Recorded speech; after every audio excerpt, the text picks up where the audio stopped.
Hi, everybody. This is Gertrude Mache again here in sunny Wellington, New Zealand.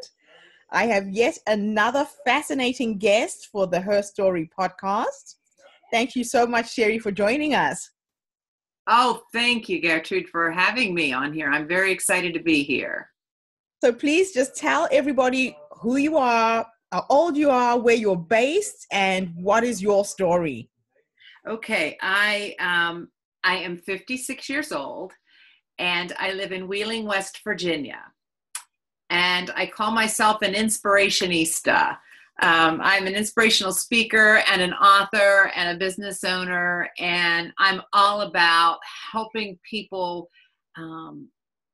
find their purpose and their passion in life. You're never too old.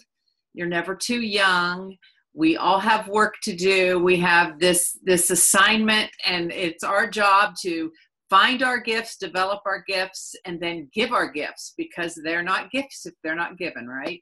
That is so true. We have to share the blessings. Right. Now, you've had a lot of challenges in your life. I'm not even sure where to begin. Let's start with family, because I read your bio and I got a sense that you and your family went through a few tragic experiences. Do you want to talk a little bit about that first? Sure. Back in 1999, when I was a television news anchor, and I had been one for many years. So my audience saw me start out right from college and then get married and then have my first son. And they saw me pregnant with my second son. And we had complications with that pregnancy.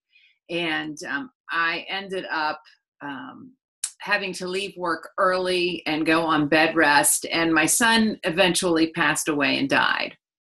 And so I was living this very publicly, but they only mentioned the death once on the broadcast. And so I was running into people all the time in the public asking me how my baby was. And I felt so horrible because I knew I was going to have to be the one that ruined their day that day. To tell them that my son, passed away, and they would be kicking themselves all day going, why did I even ask that question? At the same time, that was very hard living that publicly, but I knew how to be out in the public eye. I knew how to be a television news anchor. I did not know how to be home and be a grieving mother. So, it's so funny how we all seek out our comfort zone, and my comfort zone just happened to be in front of a camera. But when you need to heal, that doesn't always work. And I only could keep up that charade for about a year. And then I had to leave. I had to go home and heal. My priorities became so much more important. I wanted to be home with my 3-year-old son and my husband. And I needed to step away from that. So I did. But backtracking, at that same time when we were going through this, we were supported and loved through the whole time. But there were certain key people in our life who just deserted us at that time. And so that was like a double loss.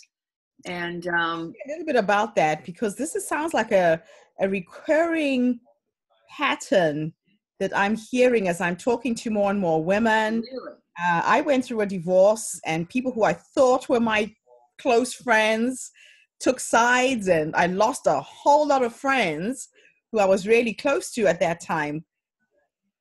What do you think causes that? What are people thinking? Have you processed that enough?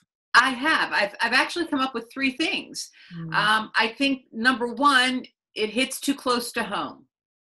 If you're married and your marriage is maybe rocky, and you see someone else who theirs dissolved, then you're like, oh my gosh, that could happen to me. And you're paralyzed in fear. So you can't go there. Right. The second one is, I think that there are people who really want to step up and do something or say something, but they're so afraid that they're going to say or do the wrong thing that they don't do anything. And sometimes people don't know what to say. Sometimes just being there with someone is enough without saying anything. Exactly. And then there's the other people who just don't have a clue of what to do or say, so they don't do anything. So that's how I wrote my book. I actually wrote my book called How Can I Help? And it's a go-to guide to help people when they're going through these difficult times in life. And it's not me telling you what to do. I interviewed people all over the place that have lost people they loved through divorce or through death, people that have been recently diagnosed with terminal or chronic illnesses, people that have lost their job. A lot of times we abandon these people when they need us the most. And it's so funny because, like you said, if we could just be there. There were two things that were prominent throughout everyone. The first one was be there. Just be there. You don't need to say a word, right? It's so true. Uh-huh. It's so simple. I know. I'm really glad you brought that up. Yeah. And the second thing is everybody that I had interviewed for this book, with the exception of two people, said that prayer was very important for them. And so they said just to know that someone stopped for even a split second in their day to think of you and to send up a prayer was very meaningful to them. And so, you can do that from anywhere. Yes, you can. You can. We all can. Mm-hmm. How amazing. And so you changed your career? Yes, I did. The book came out in late 2016. And I decided to step away from my broadcasting career so that I could spend more time spreading this mission and this message. Because you know what? We cannot let fear hold us back in life. That's how I lived my life for the first 54 years of my life, letting fear be the dictator. And what I have realized is the more it scares you, the more you must do it. The more you must do it. That's your leap into growth. I read a quote the other day that said, everything you want is on the other side of fear. Mm-hmm. And what's interesting is that you are somebody who has lived in front of a camera in the public eye most of your life. People would assume you're not fearful. Oh, but these are common experiences, right? Right. There is such a difference because you know what? It's so funny. I'm in front of a camera. I'm not in front of people. And I think that our culture is a lot more comfortable being behind a camera or a keyboard instead of interacting. And this is what's so important. We need to step out in love. We need to do that. We need to know how to be with each other, how to support one another. I mean, words are nice and typing on a keyboard, but that's high tech. We need high touch. We need both. It has to be a balance. You are so right. It has to be a balance of both. So give me 3 nuggets of wisdom that you would give somebody else who is going through a crisis like you went through. What are 3 things that you would advise them? Give yourself the permission. I had to have the permission of a psychologist to tell me it was okay for me to go home and heal.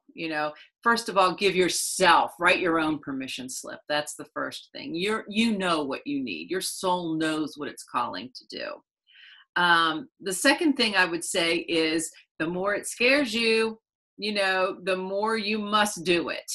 And especially if your heart is calling you to do it. I would say that's definitely it. And the third thing is if you step out in love, genuine love, you can't go wrong. You can have difficult conversations with people.